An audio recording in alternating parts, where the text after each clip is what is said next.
परंतु एक बात हम और जानना चाहते हैं कि इस घोर कलयुग के आने के बाद जो लोगों की वृत्ति है वो आसुरी वृत्ति हो गई है।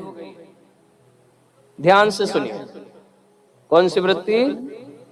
आसुरी वृत्ति।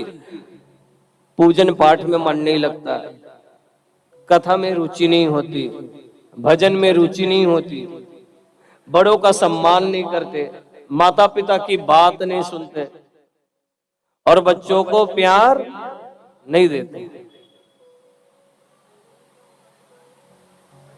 बोलिए जय श्री कृष्ण। हे घोरे कलो प्रायो जीवस्य सुरताम गतः क्लेशा क्रांतस्य तस्यैव शोधने किम परायणम। ऐसे वो कौन सा उपाय करे महाराज जिससे उसे भगवान की प्राप्ति हो जाए? सूत जी महाराज ने कहा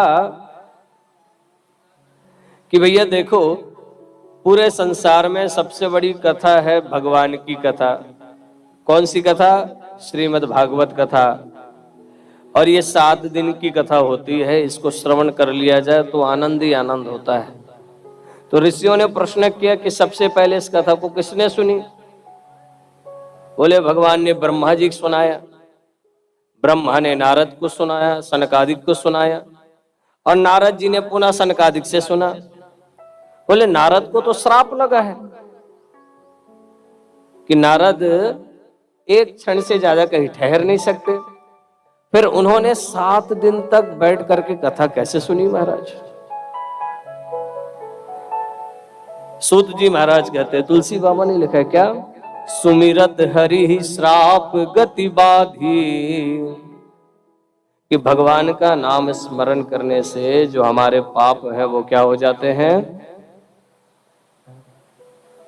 क्या होते हैं?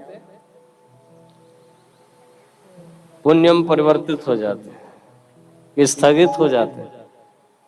बोलिए जय श्री कृष्ण। सुमिरत हरि ही श्राप गतिवादी। जब किसी परिवार में किसी की तबीयत खराब हो जाता है, असाध्य रोग हो जाते हैं, डॉक्टर बोलता है कि अब ठीक नहीं हो सकता, तब पंडित जी की याद आती है। क्यों? बोले महाराज इसके लिए महामृत्युंजय कर दो। क्यों करवाते हैं पंडित जी से? क्योंकि ऐसे कराने से वो ठीक होने लग जाता है। तो वो ठीक कब होता है? कि उसके नाम से भगवान के नाम का जाप होता है, और जब भगवान के नाम का जाप होता है तो उसके पाप रुक जाते हैं। पिछला रिकॉर्ड, क्योंकि एक ही समय में 4 बच्चे पैदा होते हैं, होते अनगिनत है, लेकिन हम 4 को मानते हैं। एक बनता है रिक्शा वाला और एक बन जाता है अंबानी।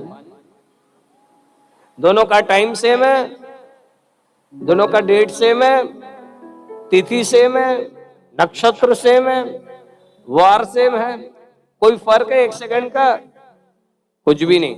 लेकिन एक बच्चा जिसको खाने को नसीब नहीं होता, मिलता नहीं है, जो दर दर भीख मांग करके खाता है, और एक बच्चा जिसको सोने के चम्मच से ही अर्पण किया जाता है, उसको दिया जाता है। ऐसा क्यों होता है? बोले प्रारब्ध।